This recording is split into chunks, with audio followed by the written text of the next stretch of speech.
So, somebody who watches these segments regularly asks me, Paul, why are there so many J's in Dutch? There's so many J's when you look at a Dutch text. It's J, J, J everywhere, all over the place.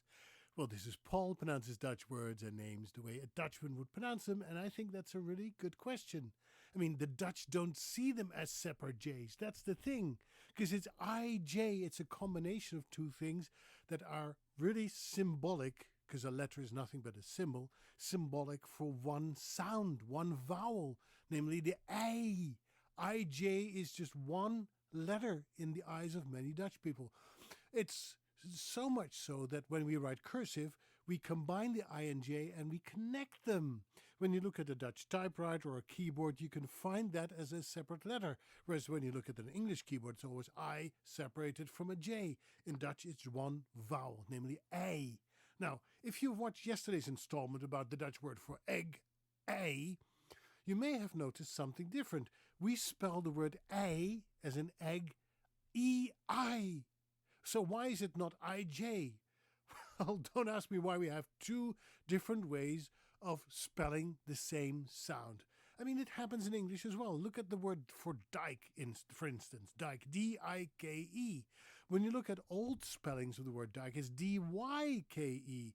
They're spelled differently, but they sound exactly the same. And that's the same with Dutch. Now, the IJ combo, the I sound there, is what we call the lange I, the long I, because it's elongated, the lange I, the long I, whereas the EI that spells the word for egg, I, is what we call the short I. So short I, korte I is EI, and the lange I is IJ.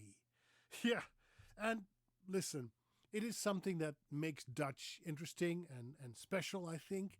There's no rhyme or reason behind it, just as there's so many things that don't make sense when you look at languages. It's not logical.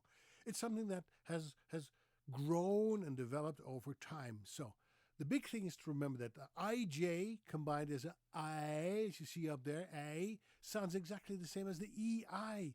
So when we say the word for he, it means hij, it's H-I-J. And we say the word mij, which means may, it's M-E-I. Same sound, just a different way to spell it. I hope this made a few things clear. And I know it's confusing. I know it doesn't make sense, but that's what language is about. It's what people have developed over time, and this is the way we decided to write things down. So no, there's not a separate J occurring in Dutch. It's all part of one letter, the IJ, what we call the lange I. Take care, tot ziens, bye-bye.